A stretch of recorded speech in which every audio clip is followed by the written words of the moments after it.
We are reminded about how Clinton responded after the Oklahoma City bombing, or Obama after the Charleston church shooting. Trump is not only not doing those things, he is doing the opposite. He is not only blaming one side. The radicals on the right oftentimes are radical because they don't want to see crime. I have a CNN segment lined up for us covering further the right's disgusting response to this Charlie Kirk shooting as they try to make it political, make themselves have the moral high ground, and we're going to debunk all of these narratives. So leave us a like on the video if you can. It helps us out a ton, gives us a boost in the algorithm, and let's get right to the breakdown. So in the aftermath of Charlie Kirk's shooting death, President Trump has been quick to point the finger of blame, even when a suspect had not yet been arrested, and a motive for the killing still unknown. How do we fix this country? How do we come back together? I'll tell you something that's going to get me in trouble, but I couldn't care less.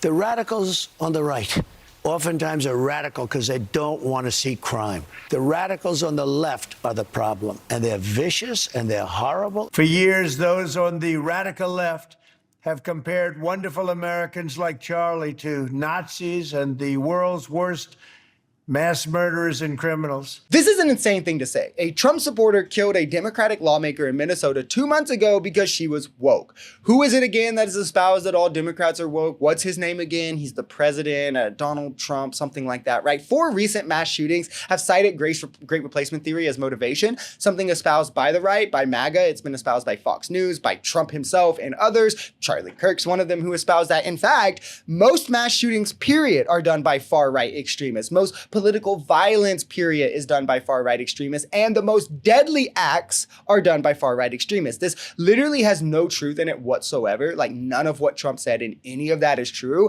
but I'm sure it stokes anger in those Charlie Kirk fans to go out and do crazy radical shit in response, and watch when one of them goes out and shoots a Democrat because of how the right has portrayed this as us against them, and we have to do this for our survival. They will still blame the left rather than themselves because, oh, you guys shouldn't have done Charlie or whatever, right? Like, the chart for them will always break down in a way where it comes back to being Democrats' fault. We are reminded about how Clinton responded after the Oklahoma City bombing, or Obama after the Charleston church shooting.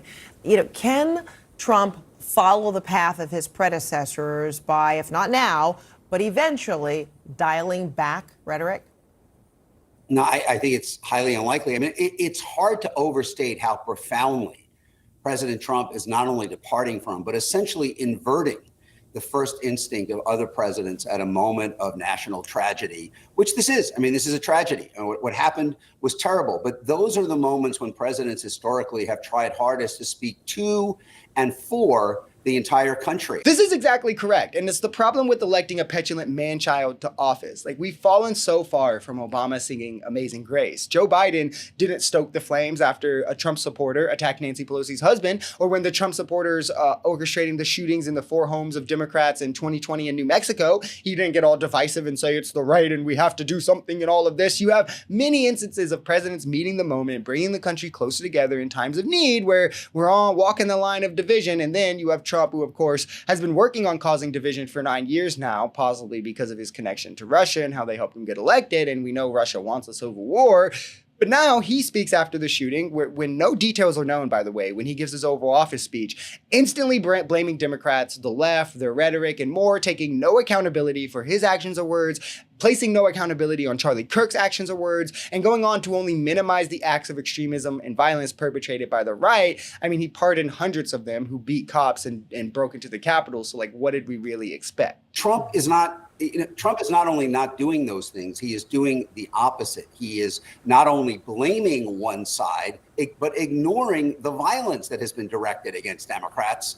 In his remarks Wednesday night, he essentially acted as if only Republicans have been victims of political violence. And then yesterday, he went further in the clip that you played by essentially saying that radicals on the right are not a problem because fundamentally they are patriots worried about crime and undocumented migrants, and all the problem is radicalization on the left. He is behaving as the leader of a faction. Well, he governs for the wealthy, and then he does optics for the cult. Either way you cut it, though, he's highly divisive as it leaves out most Americans. Trump seriously, you have to put this in perspective. He seriously wants you to believe that all MAGA extremists aren't extreme. They're just negatively portrayed that way by the media, who the left controls. And actually, they just want justice and peace and for crime to drop and to get migrants out and stuff. And, that's why they stormed the Capitol, kicked down barricades and doors, beat cops who later died, and have since attacked multiple Democrats, killing many. Pipe bombs were mailed to Obama and Kamala Harris, among others, by MAGA because they wanted peace, of course.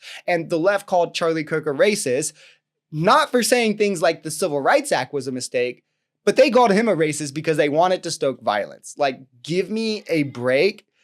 Why can't we have the conversations we actually need to have after shootings like this? Like, even when the victim is conservative, and I thought maybe this would inspire the right conversations. No, it's just the left evil and bad, and it's all them. And I mean, I guess I should have known with the response after the Trump shooting as well. Even when it came out the man was a registered Republican who shot at Trump, they just stopped talking about it, period. So they just want things like this to try and justify when they go mask off and like pretend they're like right to attack Democrats. I don't know, when they've been doing it anyway.